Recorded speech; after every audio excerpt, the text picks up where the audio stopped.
Sir वो देखो कुछ कह रही है आपका नंबर आएगा प्रज्ञा जी। आपको क्या आदत होगी जो बात बीच में आप खून से रंगे हाथों की अगर बात कर रहे हैं, क्यों टोक रही है मुझे? जवाब बोलेंगी, मैं शब्द नहीं टोकूंगा। तो आपका घर शीशे का है कि नहीं भाटी जी? इसलिए तो एक सवाल है, एक सवाल है, एक मिनट। आपने कहा इनका घर शीशे का है, आपका घर शीशे का है कि पत्थर का है? तो चलिए साथियों, धुलाई शुरू करते हैं। पिक्चर चालू करो बे। भाटी जी आपसे शुरू कर रहा हूँ। पहला सवाल यही है कि ये तस्वीर देखकर माफिया बताने वाला फॉर्मूला कैसे होता है? चलो भाई देखो अब मैं क्या करता हूँ। नहीं, आप ये बताएं राकेश पांडे जी, ईमानदारी से, दिल पे हाथ रख के, बिल्कुल ईमानदारी से, योगी जी जो भाषा आजकल बोल रहे हैं, जिस तरह के अपशब्दों का प्रयोग कर रहे हैं, जिस तरह का उन्होंने राजनीतिक विमर्श को निचले स्तर पे ले आए हैं और विरोधियों के लिए जिस तरह गाली गलौज की भाषा, धमकी की भाषा प्रयोग कर रहे हैं, क्या इस पे आपको ये लगता है कि यार हमारे इतने बड़े सूबे का मुख्यमंत्री और जो गेरवे वस्त्र धारण करता है, खुद को मेहनत बताता है, उसको ये भाषा शोभा देती है? इस पे हमें शर्म आती है या नहीं आती है? नहीं। ठीक। अब भाटी जी मेरा इस पर एक क्रॉस क्वेश्चन है सर, इस पर एक क्रॉस क्वेश्चन है। कल आपकी ही पार्टी के एक नेता थे, उन्होंने ये कहा, जब हमने पूछा कह रहे मठाधीश माफिया क्या कहने की जरूरत थी, सीधे योगी को बोलना था, बोल दिए होते, मठाधीश क्या लाना था बीच में? तो उन्होंने कहा कहावत कही है, और उन्होंने यह भी कहा कि आप तो पांडे लगाते हैं, आप यूपी से ही होंगे, पूर्वांचल से ही होंगे, तो कहावत आप शायद मुझसे बेहतर समझ लें। तो सर फिर तो वही बात है, उसी फॉर्मूले पर आज भी कहावत समझ लेनी चाहिए, क्योंकि योगी ने जो कहा वो बात, मैं आपकी बात को खारिज नहीं कर रहा हूं, लेकिन फिर तो एक कहावत वो भी है जो योगी ने कहा। बहुत मनुष्य लग रहे हो, मत करो, रहने दो, बहुत बुरे लग रहे हो। नहीं, किसी धार्मिक मठ का या मंदिर का या धार्मिक संस्थान के प्रमुख को कहीं भी मठाधीश नहीं कहा जाता है। उन्हें महंत कहते हैं, धर्माचार्य कहते हैं, शंकराचार्य कहते हैं, वो सम्मानित नाम। मठाधीश तो एक मुहावरे के तौर पे ही प्रयोग होता है।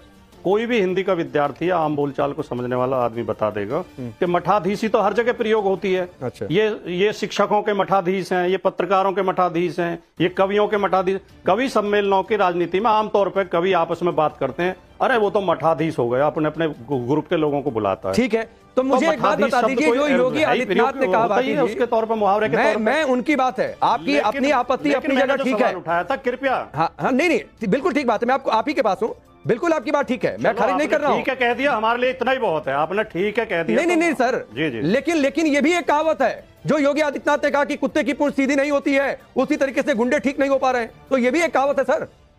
आप कहाँ के ज्ञानी बाबा?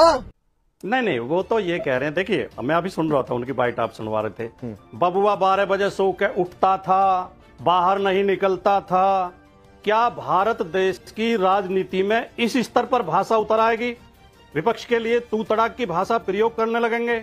इनमें जिन्ना की आत्मा घुस गई है, इनके खून से रंगे हुए हाथ हैं, ये खूनी हैं, ये हत्यारे हैं। नहीं है क्या खून से रंगे हुए हाथ? ये शब्द योगी जी बोल रहे हैं, हमें तो शर्म आ रही है। देखो, किसी और को आए ना आए, हमें शर्म आती है। ठीक है, चारू प्रज्ञा कुछ कह रही है। आपका नंबर आएगा प्रज्ञा जी। आपको क्या आदत होगी जो बात बीच में आप आधा समय अपने डिबेट में ना मुझसे बात करने में बिता देते हैं। आप खून से रंगे हाथों की अगर बात कर रहे हैं, आप क्यों टोक रही हैं मुझे? जवाब बोलेंगी, मैं शब्द नहीं टोकूंगा मुख्यमंत्री के। आप जितने समय भी बोलेंगे, मैं जरा भी नहीं टोकूंगा आपको। तो अब मैं बोल लूं, क्योंकि मैंने अब तक आपको टोका नहीं है, अब मैं बोल लूं? नहीं, आपको जब राकेश पांडे जी कहेंगे तब बोलना आप। रहा नहीं जाता, तड़प ही ऐसी है ना। बताइए राकेश जी, अब मैं बोल लूं? चलिए भाटी जी एक बार सुन लीजिए, इनका क्रॉस क्वेश्चन था। डिबेट में थोड़ी बहुत टोका टाकी चलती है सर, तो सुनने वाले को अच्छा भी लगता है। हाँ ठीक है, मैं मौन होकर सुनूंगा। बिल्कुल नहीं, मैं फिर आपके पास आ जाऊंगा। चारू प्रज्ञा का बीच में एक सवाल आ रहा था, वो सवाल सुन लीजिए, उसका जवाब दे लीजिए। जी, मैंने तो सीधा सीधा पूछा था, क्यों खून में रंगे हुए हाथ नहीं है?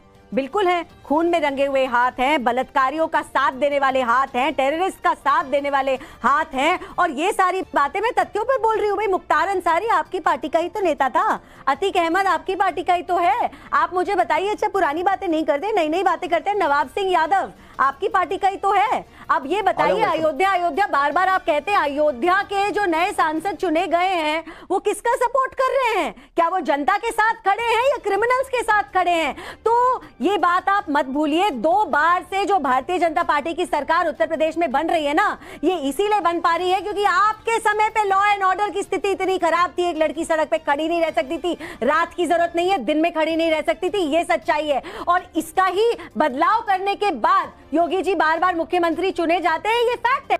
वाह दीदी, वाह दीदी। दीदी वाह। Public situation, law and order, security, ये इश्यूज बदलने का काम भारतीय जनता पार्टी की सरकार ने किया है। और आप अगर इतनी टिप्पणियां दे रहे हैं, मुझे बता दीजिए ना, मुख्तार अंसारी की बात बताइए मुझे। ठीक है, आपने कहा, भाटी जी जवाब दीजिए।